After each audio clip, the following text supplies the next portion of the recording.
তুই তোর বাপের চিকিৎসা করাইছিস। আরে দেখ করম আম্মা, কোনো সমস্যা নাই। করা মনে আমার ওটা নিয়ে তোমরা যখন যা লাগবো তাহলে আমারে বলবা। ফোন করে ইয়াস এই টাকা রাখ, শুধু রাখ।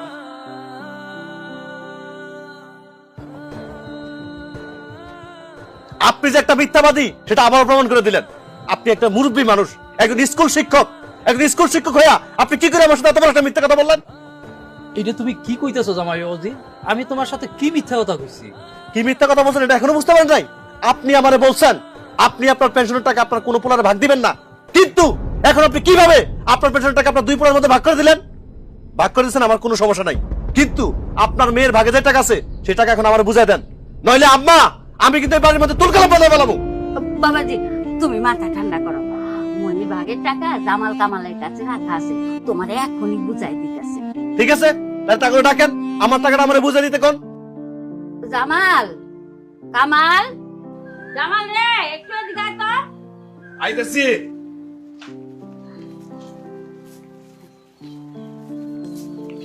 কি ব্যাপার আম্মা, এই সকাল সকাল এত ডাকা ডাকির কি আছে বলো তো?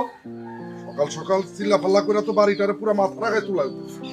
ও বাবা, তব কাছে কালকে রাইতে তোর বাবা মনির ভাগের টাকাটা রাখছে না, ওই টাকাটা মনির জামাইরে বুঝাই দে।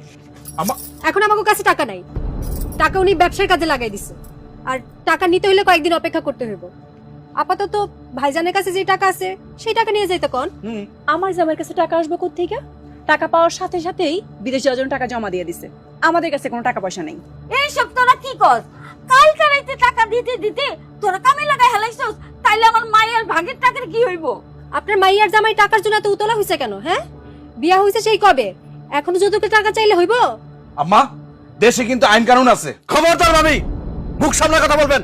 আমি এখানে যৌতুকের টাকা চাইতে আসি নাই, মনির ভাগের টাকা চাইতে আসছি। তাড়াতাড়ি টাকা বের করেন, নালে কিন্তু খুব খারাপ হয়ে যাবে কই দিলাম।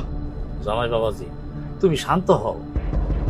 জামাল খামাল তখন আমি হাত দুইটা ধরে কইতাছি, বাপ তোরা তোরা আমার এই মনির টাকাটা দিয়ে দে।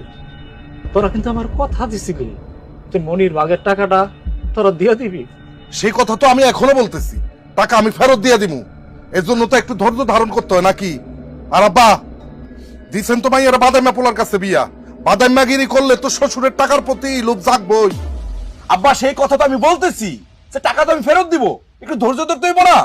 এই শুনো, টাকা কি গাছের পাতা যে ঝাঁকি দিলে আর ঝরঝর করে পড়লো? টাকা নিতে হইলে ধৈর্য ধরতে হইব, কারণ আমি আমার টাকা ব্যবসার খাতে লাগাই দিছি। আমি একদিন এক মুহূর্ত অপেক্ষা করতে পারব না। আর আপনারা দুজন যে কত বড় হারামি এটা আমার বোঝা শেষ।